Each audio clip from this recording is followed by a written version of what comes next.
right. Hello, Eric. Yeah, g'day, Dan. How are you? Good. First live interaction for our Facebook page. I just got to make sure it's working. I think we're good. Before we get started, I just wanted to say how appreciative I am that through the use of all the technology we have come to utilize and love over the past few weeks, we have an opportunity to showcase and speak to a number of the incredible, passionate, hardworking, generous, and all-round incredible and great people within the MND community. All whilst you and Eric, myself, and the other people we'll be chatting to in the coming weeks can relax in your own home and obviously our own home. Zooming with Dan will give our audience and supporters an opportunity to hear from a selection of MND Victoria, or the MND Victoria team, some of our brilliant volunteers, donors and fundraisers, carers, health professionals, and many other amazing people over the coming weeks. Because these discussions are live, we encourage as much engagement as possible, and we certainly want to be able to answer as many questions as possible with the content that we cover. I've got Eric with me tonight. Eric Kelly is one of MND Victoria's most senior and most experienced advisors. Eric's also a team leader within our organisation and looks after half of our advisor team. So I might hand over to Eric, and Eric can explain a bit about his role, where he's based, where he covers, and whatnot. So, Eric. Yeah, thanks, Dan. It's good to have this opportunity tonight to have a chat to everyone about MND, my role, what we do to support people with MND, and just how it all goes, I suppose. I'm a team leader for the MND Advisor and Support Coordinator team in the regional settings of both Victoria and Tasmania. So supporting our staff across that area. At the moment, there's eight other staff in my team. 6 of them are in regional Victoria and out of Metro Melbourne, and 2 of them are in Tasmania, one based in Hobart and one based in Launceston. So I support those people as to do their jobs and also lead them in our team. But also I have a direct client load as well, which is supporting people living with MND in the Loddon Mallee area of Victoria who are living with MND at the moment. So a bit of work in supporting those to understand the disease, provide some information, provide some support and advice, and also linking them with services and just trying to develop a bit of a map for them for how to get through this thing. Yeah, and so that's basically in a nutshell, that's what my role is. And it's about half of supporting our staff and half of supporting clients. How many advisors, I guess, do we have and the areas that we cover and you cover in particular? Yeah, there's 8 advisors in my team, advisors and support coordinators in my team. And there's 6 in the other Metro team. So there's a total of 14 plus us 2 team leaders. So that's 16 advisors altogether across both Victoria and Tasmania. Yeah. Well, I guess we're all in a difficult and challenging time at the moment with the current COVID-19 situation, and I know your job in particular and all the advisors and the support coordination guys, their roles have significantly been altered, but I know that all the services are still going ahead. So can you just touch on a bit about how you've adapted, how all your team have adapted, and how services are still being provided to all the Victorians living with MND? Yeah, I think it's very interesting, and really we've adapted so well, I think, to these changes that have happened. For a long time now, probably since I started with MND Victoria 13 years ago, we've been talking about how we connect better with people, via technology, whether that be Skype or Zoom. Zoom seems to be the go at the moment, or other programs as well, or other platforms as well. But we've been chatting about this for a long time, but we've never really had much take up in the area. And also, as a group of staff, we've never really pushed it that hard either. But this has actually forced us into a situation where we have to be using other platforms and measures to connect with our clients, which is so important that people with MND are feeling connection from their community, whether that be their professional community like myself, or whether it's just their social community. So it's been a wonderful thing to be able to offer connection to people through, technology. The main platform we're using is Zoom, and it seems to suit most people. Not all people are tech. A lot of our clients don't feel tech savvy, especially in the older cohort. But it's surprising how limited knowledge and expertise people need to have to be able to link to these discussions, and to be able to talk to somebody where I can see their face, they can see my face, just provides so much more weight than when we're talking on the phone. In saying that, I had a family today who I was connecting with who chose not to use any video form of technology. They just wanted to do it all on the phone, and that was fine. That worked as well, because I think the significant thing about that is it fits that client, that family, that situation. And we always claim to be client-centered. Our approach to our care is client-centered. So we need to be able to work with what our clients want, not what suits us. It's really, we need to be driven by our clients. And I think this is helping us in that form as well. But definitely I've been pushed towards video. Wonderful, wonderful. I'm really pleased to see the outcomes with that. I think there's a lot of positivity in that. I can be sharing a lot of information with my clients, whether that be paperwork, whether it be information on forms, whether it be sharing websites, guiding them through, just paperwork and forms, all by a distance. Sitting here here I am in my bedroom actually at the moment. So it's it's interesting from our own home to be directing and supporting people. Yeah, and I guess one of the big positives to that is that being an advisor in, I guess, one of the remote areas of Victoria, from Greater Bendigo up to the border, and the incredible distance that you do cover, you've now got more time to video or to Zoom with your clients, because you've eliminated all the travel that you undertook.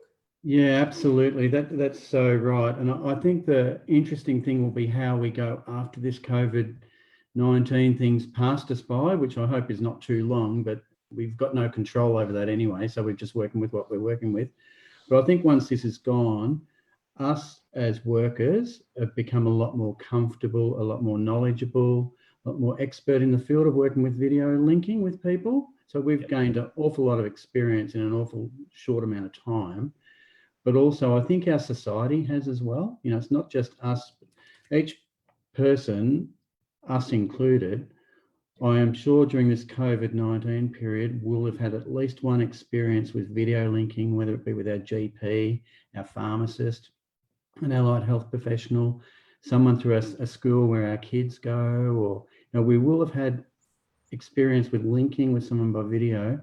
And I think our society will gain a lot of comfort and knowledge in that it's not that hard, not that mysterious. It's pretty straightforward. And I just think we're going to be living in a different world, which is a better world. It's one of the positives to come out of this horrible situation. You're always a very positive man, Eric. Tell me one thing, and obviously our advisor service at MND Victoria is absolutely critical to the lives of those with MND and their loved ones. But our equipment service is an incredible initiative, and something that I know firsthand how important the equipment is to people with MND. Working with clients, they come to you and seek the required equipment, or you can help link the clients in with allied health professionals and OTs and whatnot, who can work through the equipment needs. How is the equipment service? How's it going through this time? And is equipment still getting out in a timely fashion? Oh, look, the equipment service is just fantastic, to be honest. I think we all acknowledge straight up that it's a generalist service. It's not specific to someone's needs. However, with people with MND, generally their needs are changing very, very rapidly. to be able to get a piece of equipment out to someone in a short amount of time that helps them to remain at home, which is what most people want to do, is just extraordinary. It's just absolutely extraordinary in our world, where we live in a world of wait times. We live in a world where things take forever to come to you.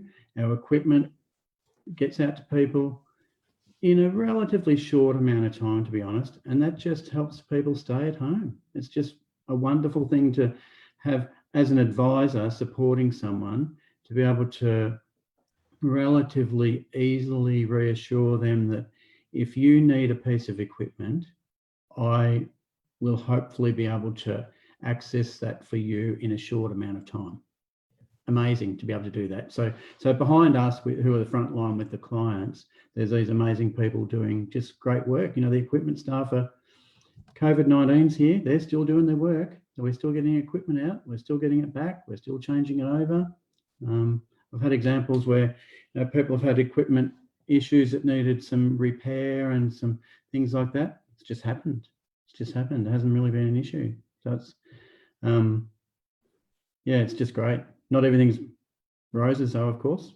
You know, there's always issues, there's always obstacles, there's always things to push through. But I think we just got to keep looking ahead, to be honest.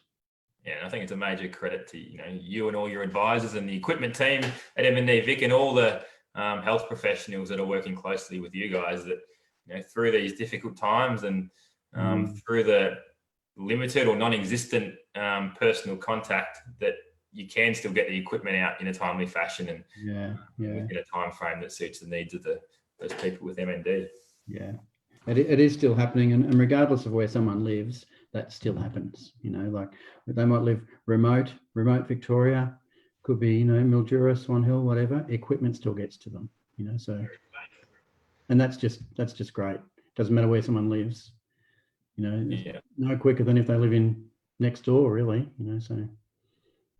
Beautiful. All right, let's touch on, I guess, a bit of a controversial topic, the over 65, under 65 inequality, I guess. You know, the NDIS is still very new for us and for all disability services, but the over 65s, the people over 65 with MND, talk a bit about that. How much do they rely on MND Victoria, and the major differences between those under and over 65? Yeah, look, I think you've mentioned the big word in this, and it's inequality. It really is not an equal system that we're working with for those under 65, accessing the funding support services through the NDIS scheme, and the over 65s who we access those supports through the My Aged Care scheme. There's no comparison between the two. It's just so unequal, so unfair. And I know as an advisor, it makes my job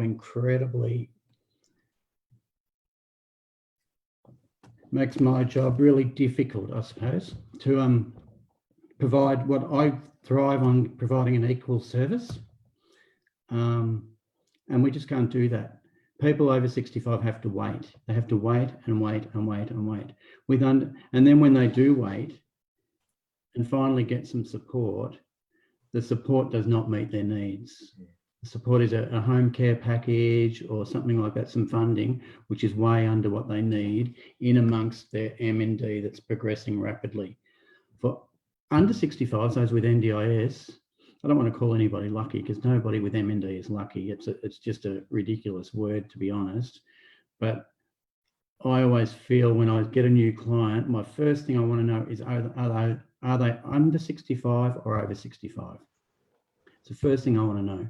If they're under 65, I feel like this is terrible, but they'll be okay. They'll get what they need. If they're over 65, I think, how are we going to do this? It is just going to be a nightmare.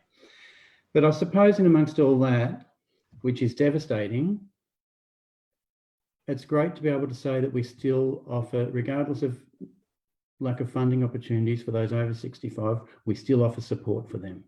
We still offer advice, we still offer information, we still offer equipment, we still, you know, we do all that we can to keep that person living the goals that they want, which usually is to be at home. But it's often it's a hiding to nothing, and that's devastating to say that.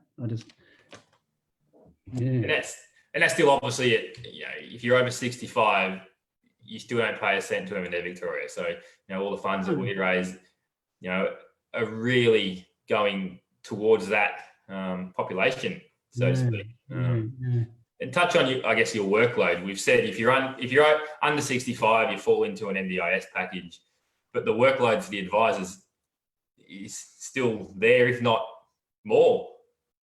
For over 65? For under 65s, and how you connect those people with MND that are under 65 into the NDIS system. Yeah, well, look, I suppose from when we first meet someone with MND, if they're just registered with us, it's usually because they've just been diagnosed. Yep. And at that point, they haven't had any access to NDIS at all. And they're wondering how in the heck are they going to navigate this system? How are they going to get through? It's all a minefield. It's just a whole another language that I don't understand. People are calling me disabled. I'm not disabled. I don't want to be disabled. I don't identify as being disabled. Please don't call me that. Yet we're talking to them straight up about this disability insurance scheme. You fit within, your funding will come from disability. So there's a lot of tender conversations there that have to happen. But I think it's us as advisors that are actually supporting these people to make those connections with NDIS, to seek access from NDIS, which is relatively straightforward in a lot of ways. But we give them the comfort and reassurance to be able to take that step forward and to do that with, yes, apprehension, but actually do it with confidence that someone's going to be there beside them through that journey. And then once they do gain access to the NDIS, we'll help them to develop a plan, develop what funding they might be needing to support them as their MND progresses, and then to find those services and supports to actually coordinate that plan that they're given. And the plan is ultimately money. So we're helping them to use that money for their individual needs. Beautiful. And I guess MND is such a unique disease in that not one case is the same. So every NDIS package can be so different depending on the individual. They absolutely are. They absolutely are so different. But I suppose when we're doing the planning with somebody with NDIS, we're talking about this is an insurance scheme. That's what it is, a national disability insurance scheme. So we're working within an insurance model, and a bit like we all have insurance for our houses and our health and all that sort of stuff. And it's really, we're planning for the worst case scenario. And that's, we hope we never ever need it, but we need to have that insurance there in case we do. NDIS plans and packages are very much the same as that. We're planning for the worst case scenario, but hoping we don't need to access that funding and hoping we don't need to use it. We're trying to introduce this language and this jargon that is very difficult for people to get their heads around, and just around their kitchen table, not at the moment, mind you, with COVID-19, but around their kitchen table, having those conversations that, help someone connect with what their needs might be and how they might be able to move forward with a relative amount of confidence and an understanding about what's going on. Yeah. I guess moving away from that fun topic, you've been with MND Victoria for a number of years, 13, I think. Is that? Yeah, 13 years. Yeah. What are the best parts of being an MND advisor? You see you're entering some pretty tough situations, but I'm sure there's many rewarding aspects with what you do. So I think look, you couldn't do a job like this, or you can't do any job, doesn't matter what the job is, without getting some rewards from it. We have to get rewards, and the rewards are many, to be honest. For me as an advisor, they come from the direct contact with my clients. I could never do a job without that contact with clients, and just those conversations, those support, it's really quite energizing, to be honest. But one of the things I love the most is when I see a family who's quite unsettled, quite living with a lot of uncertainty, a lot of sadness, but see a community pulling around that family. It's like amazing. It's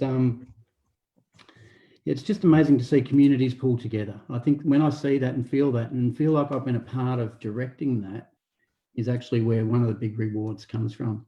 And I think that can be in a really remote little community. There's one family that I looked after many, many years ago now, wasn't long in this job when I started not looking after, but supporting them.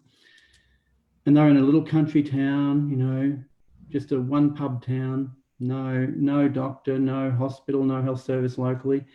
They got all their support from their community. The local district nurse was amazing. The local minister was amazing. The local bowls club was just incredible. And to see communities like that pull together, kids from the footy club coming around to fill this old lady's wood box every night, you know, it was just like, that's the stuff that gives you the energy. Yeah. Yeah, but look, the rewards are many. The rewards are different, and you often don't recognise a reward until you've received it either, you know, or until you've witnessed it. And you think, yeah, that's what makes the world tick, you know. And if the world's ticking, we're all ticking in a lot of ways. Yeah. You obviously, you know, you do live and breathe what you do essentially, and a lot of people probably don't know that you've got a lot of other hidden talents. Can we call them hidden talents? Yeah. What do you do in your downtime? I guess for us at MND and your clients and whatnot. I know when you're on the road, you sort of become a bit of an artist.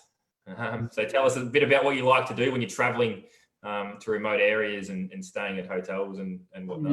Yeah. Well, look, I do like the art. I very much get a lot of self-reflective time with art.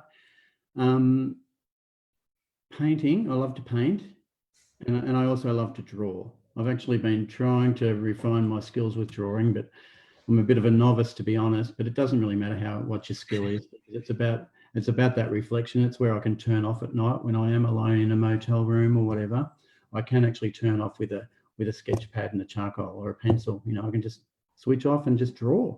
I do like to paint as well. I'm not very good at any of it, but to be honest, skill's not what it's all about. You know, skill, it's not what it's all about at all. It's about just finding something that allows you to move into a space that's safe, you know, and to reflect and to grow, to be honest, you know. So I do love the artwork, but also I love the garden. You know, when I'm home, I'm a gardener, I'm a cook. Yeah, love sport. You know, love to more witness sport now than play sport, but I still, you know, yeah, but lots of things make me tick, I suppose. I don't ask that question randomly, just for the fact that for those people that might have seen the cards that we have in our merchandise store, they're all some bit of artwork of Eric.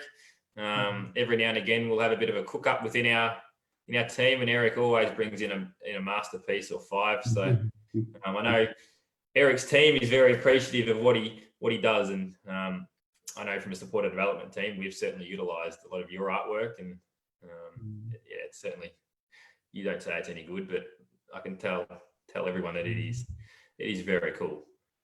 We're going to go a little bit more, get a bit more serious now. We've got a question that we need you to ask. I don't know how you're going to go with it, but it's from Mark. And Mark asked, it took me, this is to do with his NDIS plan. So it took me 4 months to have my plan approved and funding available. Do you have any thoughts on how people can speed this process up? Are there ways, or what do you recommend? Yeah, it's a good question, Mark. And 4 months in the scheme of MND can be an awful long time because things can progress really quickly.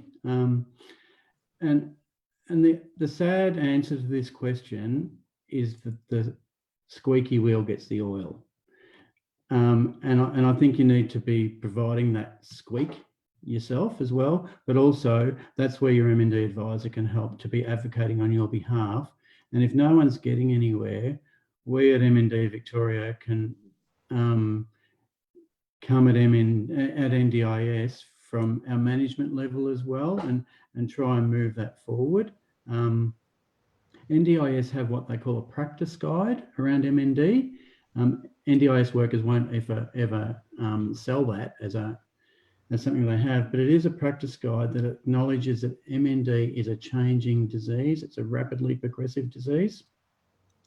And we need to be using this sort of information that we know NDIS have to push forward those timeframes about wait times for getting an active plan. 4 months can seem like a lifetime. There's no doubt about that. Yeah, and that's where MND is so unique, and every case is so different. But yeah, absolutely. I know, looking from afar, that all our advisors do an incredible job working with their clients and whatnot. And if anyone is, I guess, watching or watches this down the track that aren't from Victoria, every state does have a slightly different system. Obviously, the NDIS is still the same, but definitely get in touch with your MND State Association if you have any questions. So, very much.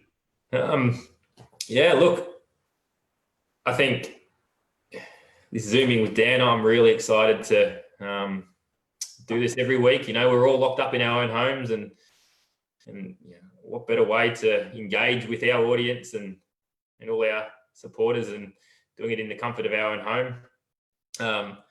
I personally think I have one of the best jobs in the world in the supporter development team. I get to see what all you wonderful people do, Eric's and all the advisors and myself and my colleagues in my team. We get to work with some incredible people to raise funds, I guess, to help all the the Victorians, currently 400 plus living with MND at the moment.